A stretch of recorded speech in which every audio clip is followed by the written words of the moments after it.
توبہ پہ یقین نہ کرنا بھی ایک چیز ہے جس سے توبہ کرنی چاہیے.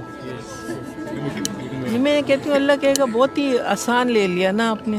نہیں، کیوں آپ اللہ کو اتنا مشکل کیوں بنا رہی ہو؟ پھر آپ کو کیا حق بنتا ہے کہ اللہ کے بارے میں آپ کہو کہ اتنی آسانی سے توبہ قبول نہیں کرے گا؟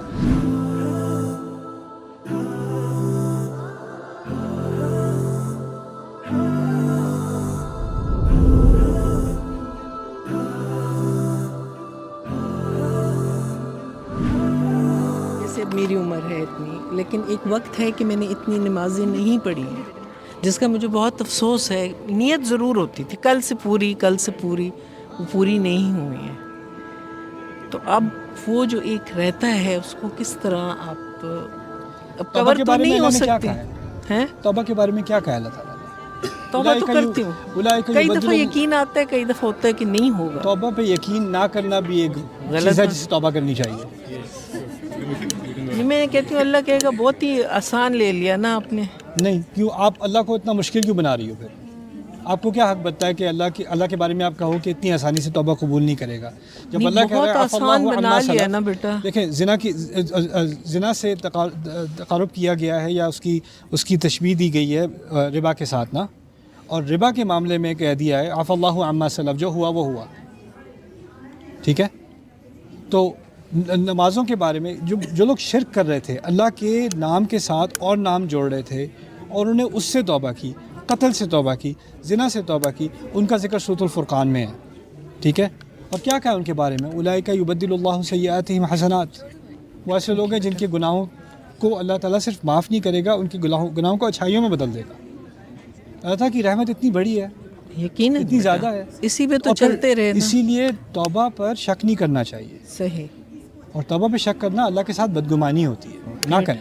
ایک اور چیز، ہدایت زیادہ پانے کے لیے کیا کوشش ہو سکتی ہے؟ زیادہ ہدایت کا کیا مطلب ہے؟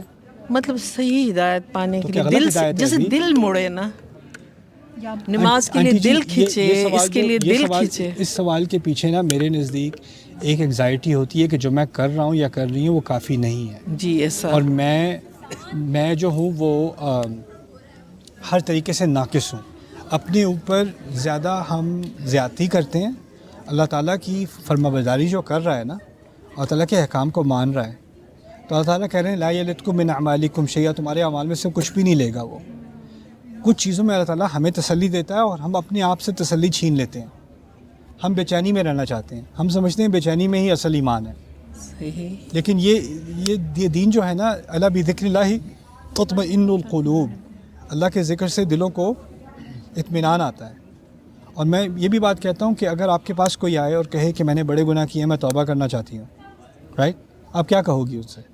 آپ کہو گی توبہ کرو، اللہ معاف کرے گا. آپ اس کو تسلی دو گی، یعنی آپ اس کو تسلی دینے میں جلدی کرو گی لیکن اپنے آپ کو نہیں. ٹھیک ہے نا؟ یعنی آپ اپنے آپ کو اس نظر سے نہیں دیکھتی جس نظر سے آپ کسی اور کو دیکھتی ہو. کیونکہ ہماری سوسائٹی میں ایک تو ایک روحانی مسئلہ ہے، ایک نفسیاتی مسئلہ بھی ہے. نفسیاتی مسئلہ یہ ہے کہ بچپن سے نا ہمیں ہر چیز کے بارے میں گلٹ کیا جا رہا ہے. تم نے یہ غلط کیا، یہ غلط کیا، یہ غلط کیا، اللہ تمہیں کبھی معاف نہیں کرے گا، ایسا کرے گا، ایسا ہوگا، ویسا ہوگا. فلانے نے تو اتنی نمازیں پڑھی، پھر بھی پتہ نہیں اللہ قبول کرے گا کہ نہیں، اور یہ پھر بھی اللہ قبول کرے گا کہ نہیں، پھر بھی اللہ خوش ہے کہ نہیں.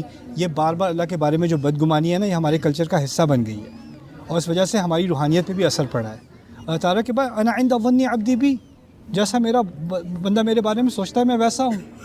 میرا رب معاف کرنے والا ہے، میرا رب دروازے کھولنے والا ہے. اس کی سب سے بڑی مثال میں بار بار دیتا ہوں، میں دیتے ہوئے تھکتا نہیں ہوں. 1000 بار دینی ہوگی میں 1000 بار دوں گا. یہ موسیٰ علیہ السلام کی مثال ہے.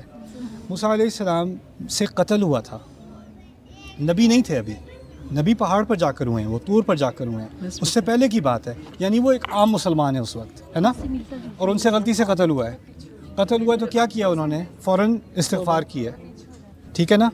اور جب استغفار کی ہے تو کیا ان پر وحی آئی ہے کہ ان کی استغفار قبول ہوئی ہے؟ نہیں، وہ تو ابھی ہو نہیں سکتا کیونکہ ابھی وہ کیا نہیں ہے، ابھی وہ نبی نہیں ہے. اور فوراً سورۃ القصص میں اگلے الفاظ آتے ہیں، ربی بما انعمت علیہ فلن اکون ظہیرا للمجرمین، میرے رب جو انعام تو نے مجھ پر ابھی کیا ہے اس کی وجہ سے میں آئندہ کبھی مجرموں کی حمایت نہیں کروں گا. کیا انعام کیا تھا اللہ تعالیٰ نے ان کے اوپر؟ ان کو صلاحیت دی تھی استغفار کرنے کی.